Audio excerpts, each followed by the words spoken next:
Hello everyone, I'm Martin Vieira. I'm the national contact point for Pillar 3 under Horizon Europe for the Malta Council for Science and Technology. So today I'm going to talk to you about European Innovation Ecosystems. This is one of the main parts of the Pillar 3 program. So we're going to see what the aims are for in general and for the 2024 calls, what other synergies there could be with Horizon Europe, how we would go about partner search, and we'll conclude there.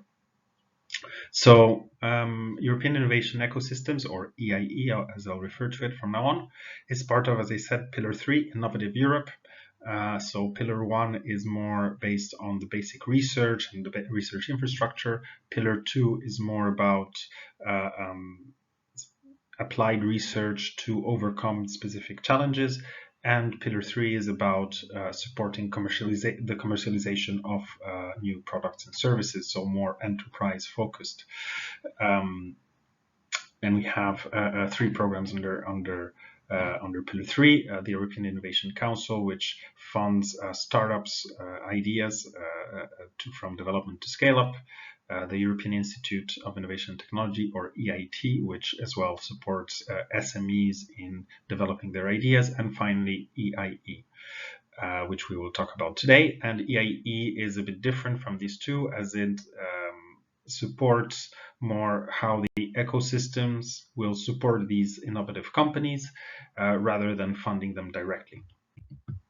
So why do we talk about innovation ecosystems? Before, we used to think that innovation was a linear process that we researched, developed, designed, and produced something new, but it's kind of a black box really, and what we realize is that it's an ecosystem really, like in nature, so a lot of intermoving and interconnected parts that all together allow the emergence of these innovative products and services. So you really need kind of this enabling environment for companies to be able to innovate and scale up, particularly.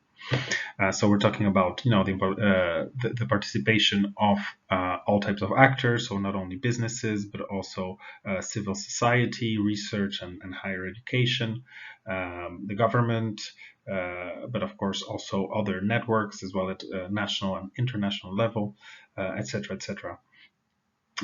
Also human resources. So there's a host of things that need to be done so that companies can, say, innovate successfully. So this is what this program is trying to address, to build more robust ecosystems that support innovation.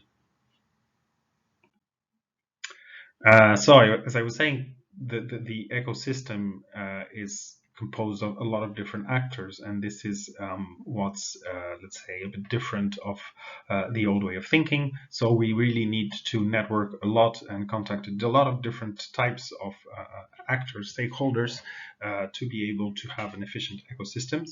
So here you can find a small tree with a lot of examples, like conference attendees, conference speakers, sponsors, but also experts, educational institutions, influencers, think tanks, or thought leaders, also the media.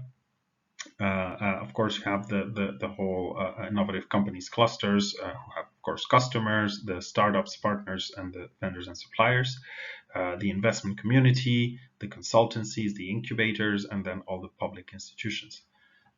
So, as you see, it's can be a very complex figure, and here we have an advantage in Malta that it's small, so the coordination of the different actors can be easier than in other places. The challenge in Europe is that there are a lot of national actions and not enough coordination between these actions. So this is another one of the challenges that the program EIE is trying to overcome, and it is to better connect the ecosystems. So to have, on the firstly, better ecosystems at the national level, and at the European level, more connected ecosystems. So you see here, there's a lot of activity in Southern Europe, regarding innovation ecosystem initiatives. So that means that these countries, especially Spain and Italy, have really done the homework. They've developed the policies, the programs, the funding streams to be able to support these companies and have more comprehensive support along the way. Yeah. So here we have a map of the nearly 500 cities with at least one scale-up company. Let's say, so this is considered a startup that has reached a significant scale. There is one little dot in Malta, quite a few other dots across Europe. So the idea is to have Malta participate in these opportunities so that they can connect to other innovation leaders and like this strengthen their own market. And of course, one of the important things, as you've probably guessed from all that I said about innovation ecosystem, the global connectedness is as well a very important feature of these systems. So this is another thing that the program looks to strengthen. So in summary, the program looks to create more connected and efficient innovation ecosystems, support the scaling up of companies and encourage innovation, to stimulate cooperation among national, regional, and local innovation actors, to build interconnected, inclusive innovation ecosystems across Europe, and to reinforce network connectivity within and between innovation ecosystems. So it's really mostly about the links and the coordination. For this, they have three main programs. One is Connect, the other one is Scale Up, and the last one is Innovation. Connect is, well, as the name implies it, for the connection of the ecosystem. The Scale Up is to reinforce the connectivity to support the company's startups better. And InnovSMEs is a partnership that essentially funds a program that's called Eureka Eurostars. This program is managed in Malta by Malta Enterprise. So you can contact them for this to learn more about Eureka Eurostars. This is kind of mixed funding stream that supports SMEs partnerships with higher education institutions or research centers in order to bring their ideas closer to the market. But we won't talk about this because it's a bit independent of the program. So today I'll just present to you the current opportunities under this Connect and Scale Up opportunities.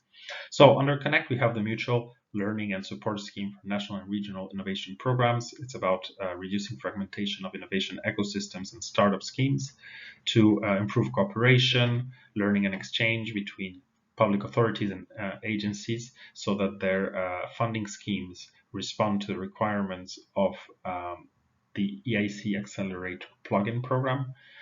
So this is a program that's being built so that national applicants to the National Maltese Research and Innovation Program can directly access step 2 of the EIC Accelerator. So really this is about how Malta will build a better plugin scheme and thus help SMEs access directly step 2 of the EIC. So the main target really is the national innovation agencies and national authorities and so on across Europe. There are 10 grants of 100,000 euros, and the single stage application process closes on the 19th of September. This second topic is a bit more, it's a bit wider in terms of participants. The first one I just talked about is really focused on public agencies. This one is much more open. It's called Expanding Academia Enterprise Collaborations. The idea is that the proposals need to show how to better integrate research institutions, higher education institutions, vocational schools into Europe's innovation ecosystems. So making better links with startups and startup networks, accelerators, incubators, business angels, and investors to improve the skills of all the ecosystem actors to increase innovation potential, mobility, market uptake of new technologies, as well competence of students, graduates, and researchers to launch, run, and lead successful and profitable startups, including in the deep tech field. So there's this component about more entrepreneurial students and researchers, etc. And basically having more local talents with the right skills to support business acceleration and digitalization. So here it's really open to any stakeholder that can be is interested in this. It's not limited to higher education institutions, research lab or schools, but also SMEs, innovation agencies, the EIT community, etc., etc. So here it's about how we strengthen the collaboration between higher education institutions and research labs, vocational schools, and with the innovation ecosystem in Malta. The grants are a bit bigger than the previous opportunity. It's a $500,000 grant per winning proposal. There will be 5 winning proposals, and this is as well a single stage application closing on the 19th of September. All the references are linked in the slides, which you can ask in the email at the end of the presentation. So this program tries to really build synergies with other Horizon Europe programs. So if you do prepare an application, it is quite encouraged to make a link, try to make a link with some of these initiatives, like the EIT community, Knowledge and Innovation Community, EIT Kicks. There are 2 EIT Kicks in Malta. Also, well, nearly 3, I think. So urban mobility, climate change, and food. And basically, what they do is they support local stakeholders and companies into innovating in those specific schemes. So collaborating with them is definitely an interesting idea. There's also EIT National Secretariat now. So you can also get in touch with them to see how they could participate, or you could collaborate with them for one of these actions. We also have the Eureka Network initiatives. This is the Eureka Eurostars program, which I managed. It's more on grant focused, but they could have a role through Malta Enterprise or other institutions. And finally, Europe Enterprise Network, which also helps small businesses to make the most out of the European marketplace. They could also have some synergies with some of the actions under EIE. And finally, to conclude, I show you this graph on this is the Regional Innovation Scoreboard, European Innovation Scoreboard. Basically, it ranks countries with according to their innovation index, which is a composed index of several indicators, which says whether how strong of an innovator is the country. So here, usually the EIE calls encourage the partnering of emerging or moderate innovators with strong innovators or innovation leaders. So you can access this ranking on this list so that you can have some guidance as to who might be the best partner.